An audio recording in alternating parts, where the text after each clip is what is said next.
السلام عليكم ورحمة الله وبركاته، والصلاة والسلام على رسول الله، وأهلا بيكم معانا النهاردة في فيديو جديد. احنا امبارح نزلنا الفيديو الخاص بالأداة بتاعتنا اللي اتكلمنا عليها طبعا في الشرح. ده الفيديو اللي احنا نزلناه امبارح عن الأداة طبعا قربت تخلص خالص.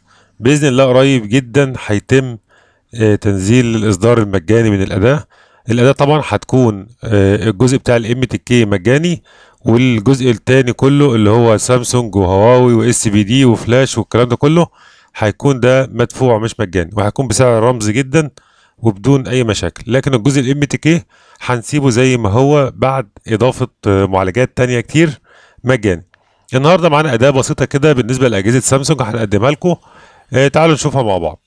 اهلا بيكم معانا النهارده مره تانية، والنهارده هنتكلم عن اداه خاصه باجهزه سامسونج. الاداه هتكون بالشكل قدام حضراتكم كده، هسيبها لكم طبعا بطريقه تثبيت، مش هتكون ملفات زي ما حضراتكم شايفين. بعد كده هتبدا تفتح الاداه كمسؤول زي ما احنا متفقين مع بعض.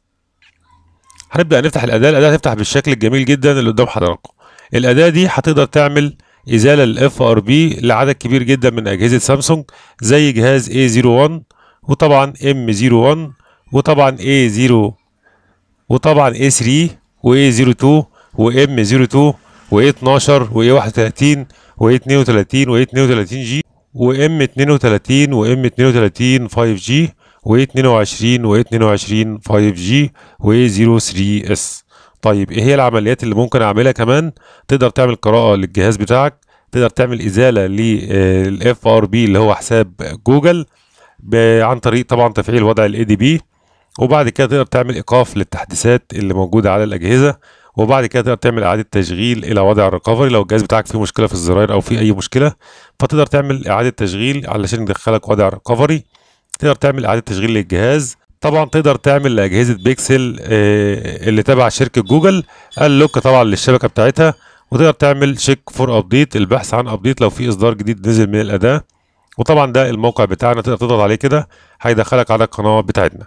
وبالمره لو انت مش مشترك في القناه اشترك في القناه، وعندنا 4 قنوات من افضل 4 قنوات بتقدم محتوى مجاني، وطبعا بتقدم ادوات كتير جدا. القناه التانية بتاعتنا وقناه اخويا محمد سوفت وقناه هفيدك اخويا عماد، وطبعا تكنولوجي مان من القنوات المحترمه جدا جدا. ال4 قنوات دول من افضل القنوات اللي بتقدم محتوى مجاني خاص بالسوفت وير للموبايل. تقدر تشترك في اي قناه، ممكن تلاقي الشرح عندي انت مش فاهمه، ممكن تلاقي في قناة تانية موضح الشرح بشكل اكبر. نفس الكلام هتلاقي ال4 قنوات بيشرحوا تقريبا نفس الادوات. اختار الشرح اللي يناسبك او اشترك في ال4 قنوات علشان الحاجة اللي ما تفهمهاش هنا او تلاقي المعلومة ناقصة هنا تلاقي المعلومة في القناة التانية. طيب بعد كده هتلاقي الاداة زي ما حضراتكم شايفين. تعالوا نجربها معانا موبايل. هنبدأ نفتح الموبايل نوصله بالكمبيوتر بتاعنا. اول حاجة انا عايز اعرف موديل الجهاز ده، حكى على كلمة شيك ديفايس واضغط عليها كده، قال لي الجهاز اللي معاك 530 اف زي ما حضراتكم شايفين. طيب اقدر اعمل ازاله الاف ار بي من هنا بضغطه واحده. طبعا مش هعملها عشان الجهاز ما يرسترش معايا بس. طبعا هنا لو عايز توقف التحديثات الخاصه بالجهاز، لو هنا عملت اعاده تشغيل كده قال لي فور ويتد ان تم اعاده تشغيل الجهاز، وبالفعل الجهاز دلوقتي بيتم اعاده تشغيله، وهيبدا يظهر معانا هنا اول ما يفتح التعريف. هنلاحظ مع بعض، هنصبر شويه كده لما الجهاز يفتح معانا ونبدا نشوف التعريف اول ما يظهر معايا هنا علشان نتاكد ان الجهاز عمل اعاده تشغيل. زي ما حضراتكم شايفين بالظبط، هتقدر تعمل اي عمليه من دول بضغطه واحده وبدون اي مشاكل. طبعا معظم الاجهزه دي شغاله تيست بوينت، هتقدر تعملها بطريقه سهله جدا وبدون اي مشاكل وبضغطه واحده باذن الله. طبعا هنا الموقع بتاعنا زي ما اتكلمنا من شويه، هتقدر تشوف الاداة وباذن الله هنحاول نطورها لكم شويه. طيب نتكلم بقى على الاداة بتاعتنا، الاصدار اللي احنا اتكلمنا عليه امبارح ونزلنا فيديو عليه امبارح علشان نكون فاهمين. الخانه بتاعت الام تي كي هتنزل بشكل مجاني زي ما حضراتكم شايفين. عملنا فيها ايه جديد في خانه الام تي كي؟ ضفنا معالجات حديثه جدا جدا. يعني هتلاقي في عمل ضبط مصنع مع الحفاظ على الداتا، تم اضافه عدد كبير جدا. وطبعا هنزل انا لسته بالاجهزه المدعومه، وطبعا هيكون عدد كبير جدا من الام تي كي. بالنسبه للقوائم التانيه مش هتكون شغاله معاك غير لما تعمل تسجيل في الاداه. يعني عندك حاجه اخر حاجه خالص اسمها ريجستير، هتضطر يكون معاك يوزر نيم وباسورد علشان القوائم اللي هي سامسونج وهواوي اس بي دي وفلاش تشتغل معاك بصوره طبيعيه. تمام.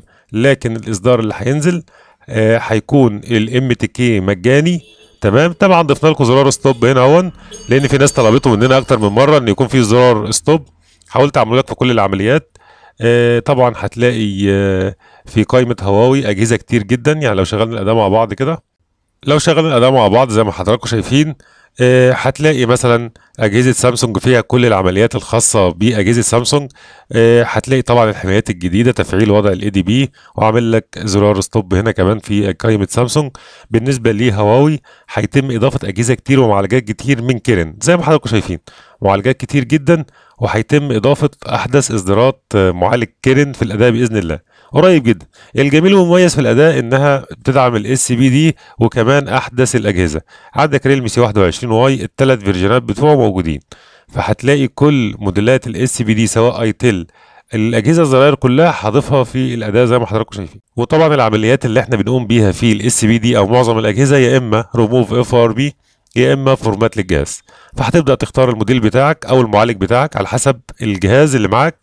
طبعا هتختار الموديل. هنا عندك قائمه خاصه باجهزه ايتل، هتلاقي طبعا اجهزه خاصه بانفينكس، وانفينكس فيها 5 اجهزه تم اضافتهم في الاداء زي ما حضراتكم شايفين. طبعا احنا مش بنشرح الاداء لكن بنفهم الناس. طبعا ده بالنسبه لقائمه سامسونج، وضفنا فيها يوزر داتا بالنسبه لتاب المدارس. تاب المدارس السنه وبتاع اولى ثانوي الجديد هيتم تفليشه من خلال الاداء، وتم تجربه الواجهه دي بشكل عملي. يعني اللي عندي دلوقتي اللي تم تجربته في الاداء اليوزر داتا الخاص بتاب المدارس، والحمد لله العمليه تمت بنجاح وبدون اي مشاكل.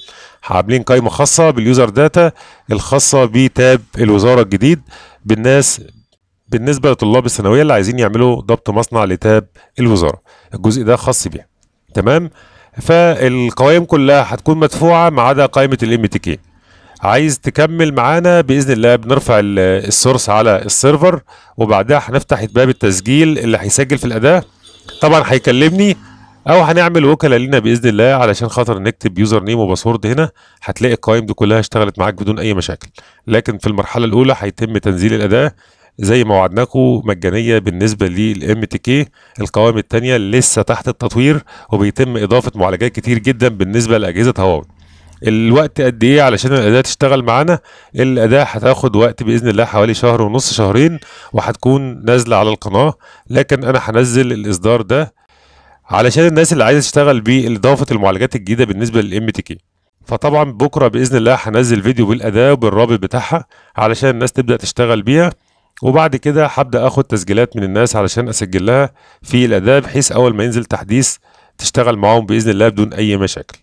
طبعا ما ننساش الاداه بتاعتنا زي ما حضراتكم شايفين، اداه خاصه باجهزه سامسونج، وطبعا دعمه اجهزه كتير جدا زي ما حضراتكم شايفين. وبرضه هعمل لكم ليها اصدار جديد علشان خاطر يكون في ادوات مجانيه بننزلها بتساعد الناس، وفي نفس الوقت السورسات اللي احنا بنشتريها بفلوس نبدا ناخد منها سعر بسيط جدا. يعني سعر الاداه هيكون رخيص جدا جدا بسعر تكلفه جهاز واحد بس باذن الله. وطبعا بكده النهارده يكون الفيديو بتاعنا انتهى. ويا ريت ما تنسوش تدعمونا بالقناة وتفعلوا زرار الجرس علشان يوصلكم أي جديد بنعمله على القناة. والسلام عليكم ورحمة الله وبركاته.